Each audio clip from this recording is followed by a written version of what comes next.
And on the Day of Judgment, he will be inspired some of that which he did not know in this life. And he will be using them to praise Allah with while he is in prostration, until he is told by Allah, "O Muhammad, raise your head, ask and you will be answered, intercede and your intercession will be accepted." You see. So in this hadith, the Prophet ﷺ, this hadith shows that touching the woman when she touches her husband, she doesn't break his wudu. She doesn't break his wudu. Aisha touched the Prophet ﷺ. She touched him even though she stepped on his foot. Okay, so unlike some of the madhabs in which they claim that if a woman touches a man, even if he was her husband, then he has to make wudu again, and she has to make wudu again. This is not true.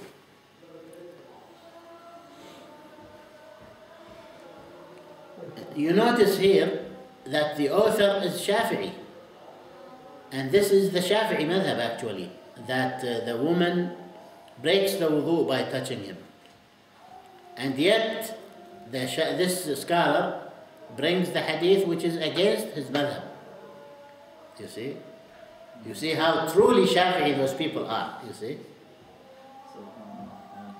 Yani, being a Shafi'i does not mean that I reject the hadith for the sake of following the madhab. This is craziness, not Shafi'ism. Okay? Imam Shafi'i rahimahullah said once, when he gave a fatwa, gave a ruling, by mentioning hadith. So he gave the ruling by the hadith directly. So the man who asked him said, "But how about your opinion, Abu Abdullah? What do you say?" Abu Abdullah Shafi'i, Imam Shafi'i, started shaking. He was fearing, some kind of punishment might come to him from Allah. What kind of question are you asking me? I'm telling you, the Prophet said, and you are saying, what is your opinion? Then he shouted at him. He said, "Woe be to you. You see me coming out of a synagogue or a church? I'm telling you the Prophet says, and you say, what's your opinion?" You see? And then in another situation, Imam Shafi'i rahimahullah said, "If you hear me say a hadith of the Prophet and then say an opinion which opposes it, then you should know that Imam Shafi'i has become crazy." You see? Because that means I would never do that except when I am crazy. You see? I would never dare to do that. No Imam dares to do that, you see? You see? But unfortunately nowadays, you find someone who, when the proofs are shown to him, and not only in matters of wudu and salat and those branches of fiqh, no. In the most strong fundamentals of Islam, like the Tawheed itself, the worshipping Allah alone, you bring him the proofs from Quran and Sunnah. He says, "No, I am Shafi'i, I am Hanbali, I am this, I am that." What Shafi'i, man? Where are you? Shafi'i was a great muwahhid. He never committed any great shirk. He never had any faults in Aqidah, let alone commit shirk. Okay? All his fundamentals of belief were according to Quran and Sunnah. Then hadith of Busra bint Safwan radiallahu anha, may Allah be pleased with her, she said, "I heard the Messenger sallallahu alayhi wasallam, he who touches his penis, let him make wudu." Okay. This is a woman now, and she's saying it as it is. Okay. Why? Because this is knowledge which is needed for all the nation, and she is proud to deliver this kind of knowledge. She heard it from the Prophet ﷺ. So why say, not say it? We have to say it directly. So the Prophet ﷺ said, he who touches his penis, let him make wudu. من مس ذكره فليتوضأ. Okay. Now what is this kind of touching? Again here, if you don't know the other narrations regarding this subject, you will not be following the right thing.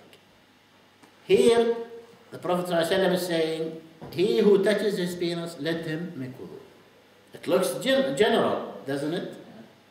But the situation is not like that. Because there is another hadith in which a man says to the Prophet ﷺ, sometimes I'm washing my body and unintentionally I touch my penis. The Prophet ﷺ said, it's only a part of you. It's only a flesh, part of you. Okay. And he doesn't say like what he said here. Why? Because different situations. Here, if you touch it intentionally, to clean it, for example, okay, and you touch it intentionally, then it breaks your wudu. You make your wudu. And then, when you touch it unintentionally, okay, sometimes you are in your shower. The best way of the shower, as we will explain inshallah in detail, is to start cleaning the private parts so that you don't come back to them. Okay? Then make the regular wudu that you make for salat during your shower. Then wash up whatever you want of your body. Okay? And sometimes when you wash up your body, unintentionally you touch some private part. Okay? So this doesn't count. This doesn't count. Okay? This is the point. So this is the meaning of this hadith. Some scholars said what the Prophet meant here, that by touching, not just touching, but touching in a way that makes you bring out sperm. Okay. So they said that's what is meant here. But this is not true. Or even if not bring out sperm, you feel some kind of arousing, or something like this. But this is not the situation. Even if you unintentionally touch your part and you feel some arousement, no problem. Your wudu remains as valid.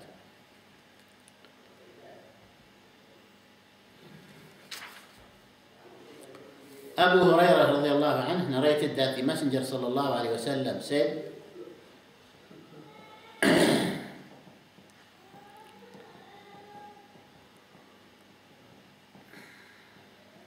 this is a weak hadith, he mentioned some weak narrator.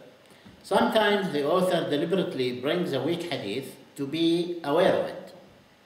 Yani this hadith, this weak hadith, he brought it here to be aware of it. You see? Because sometimes when you are doing something according to a true hadith, someone would come and tell you another hadith, which gives a different ruling. So when you look, you find that this other hadith is weak. And we don't reject a true hadith for a weak hadith. You see? So here he brought this hadith that if someone touches his private part without anything between them, then let him make wudu. Okay? And this is not true. The hadith itself is not true and the meaning is not true. Okay? One thing is true here, and that is touching is not called touching if you do it with what do you call it? Towel, small towel or whatever.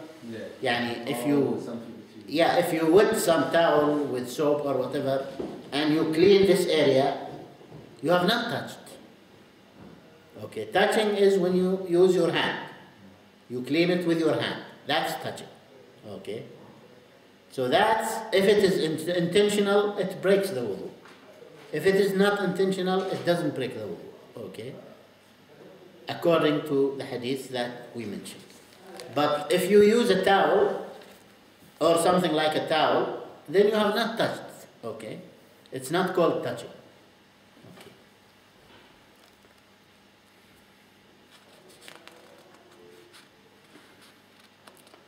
Ali radiallahu anhu said, the Messenger sallallahu alayhi wasallam said, again here he mentions Ali and he says, Karram Allahu wajah, may Allah honor his face. This is wrong. And apparently this publication company might be Shias. Or even if they are Sunnis, they are ignorant. Actually, the Shias go beyond Karram Allahu wajah. When they say Ali, they say peace and prayers be upon him. Just like the Prophet, peace be and prayers be upon him. They do the same thing with Ali and all the descendants of Ali, which are not even companions. Okay? So this is not wrong, not true. This is not right. Companions should be treated the same. No difference. Because Allah subhanahu wa ta'ala treated them the same. رضي الله عنهم ورضوا عنه. Allah said in Quran about the companions, He declares His pleasure upon them, that He is pleased with them and they are pleased with Him.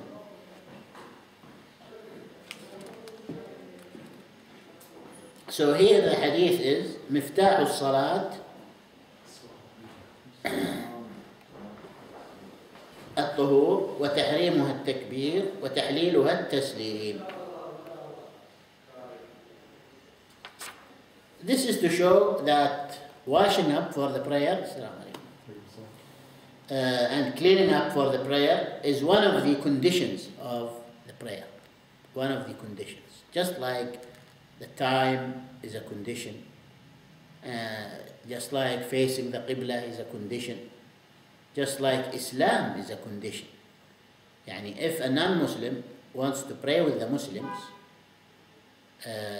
his prayer is not accepted until he becomes a Muslim. But he can pray. No one should prevent him. He can pray and he can learn, and that's okay.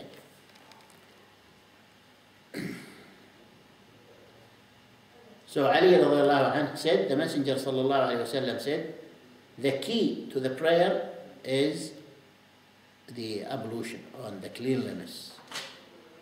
Cleanliness includes ablution and includes clean clothes, clean place to pray on. And the thing which starts the prayer and make a lot of things unlawful in it is to say Allahu Akbar, the first one, which is called Takbiratul Ihram. Because when you say Allahu Akbar, now you are still in the same place, in the same earth, in the same room, but you cannot do a lot of things that you were doing before saying Allahu Akbar. A lot of things become haram on you to say, unlawful for you to say. You see, you cannot speak normal talk, even normal talk, while you are praying. You see, this is the point. That, and also more important, that by saying Allahu Akbar, you are putting everything behind. You are putting the whole world behind, and you are saying, I'm devoting those few minutes for my communication with Allah. That's it. That's the meaning of saying Allahu Akbar and putting everything behind.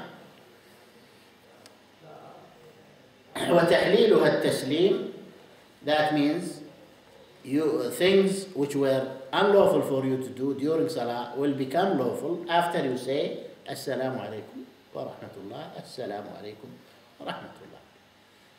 This brings back things to be lawful. Okay, you can eat, you can drink, you can speak normally to whoever around you. This is the point. But during the prayer itself, even if someone says Salamu Alaikum, you only point like this, as the Prophet ﷺ did. You raise your hand with your fingers pointing to the Qibla, like this. Yeah, like this. Yeah, just do this. Don't say Alaikum Salam, don't say anything. Just do this. Okay? It's not an obligation, but you can. Okay? This is Sunnah. Huh? This is Sunnah. Sunnah, yes. The Prophet ﷺ did it. Yes.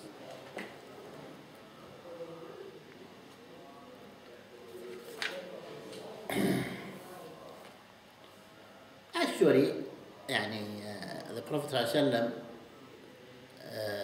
emphasized salam in prayer because salam is part of the prayer also.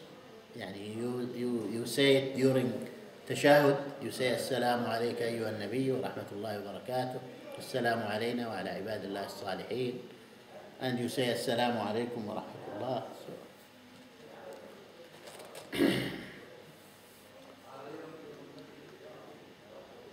And Ibn Abbas radiallahu anhu said, or maybe Ali radiallahu anhu, according to this narration, said the key to the prayer is wudu. To be more specific, wudu.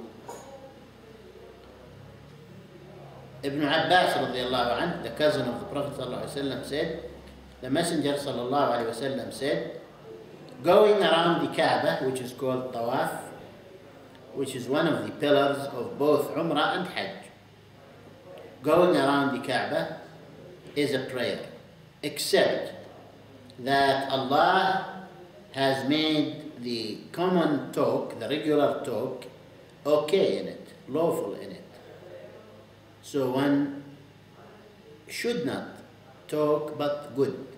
Even though talking during Tawaf does not invalidate it, but still it is recommended that you only make dua, make supplication, and say things which are called like remembrance of Allah, saying Allahu Akbar, saying Subhanallah, saying Alhamdulillah.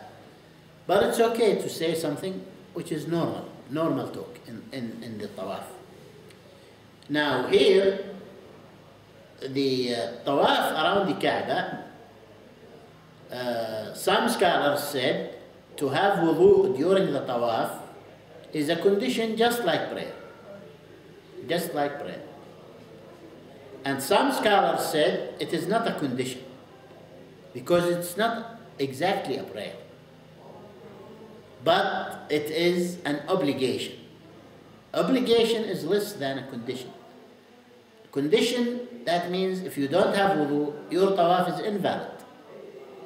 But obligation means that you should do it if you can, but if you don't have wudu during the tawaf, your tawaf is still valid. Okay. And this is the opinion of Imam Abu Hanifa rahimahullah. And some say it is neither a condition nor an obligation. It is a sunnah. It is only favorable to have wudu. Just like the other part of Hajj and Umrah, which is going between Safa and Marwa. Okay? Going between Safa and Marwa, it's a sunnah to have wudu. Tawaf, as Imam Abu Hanifa rahimahullah said, it is not a condition, but it's an obligation. Especially nowadays when it's too crowded. And if you break your wudu because the tawaf time is so long, okay, there is no way that you could go in that crowd and go and make wudu and come back. You have to do everything again, and it will take a lot of effort and time. So it's too difficult to do it. Therefore, it's not a condition for the tawaf. The wudu is not a condition.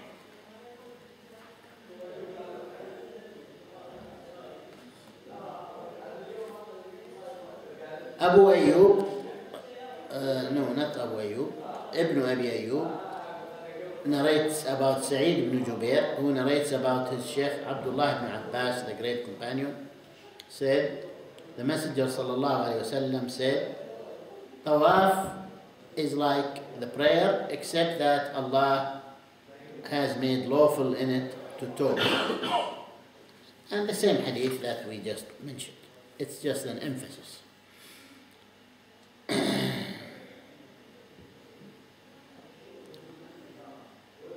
Amr ibn Hazm narrated about his grandfather that the Messenger sallallahu alaihi wasallam wrote a letter to the people of Yemen, writing in it some of the obligations that they have to do and some of the sunnahs, the favorable actions. And amongst those things he said, no one should touch the Quran except when he is on ablution or he is clean, okay, tahir. No one should touch the Quran except if he has ablution. That's the tahir is beyond ablution. But the right opinion that if you want to recite from Quran itself, then you have to have ablution. But if you recite from your memory, you don't have to have ablution. Okay?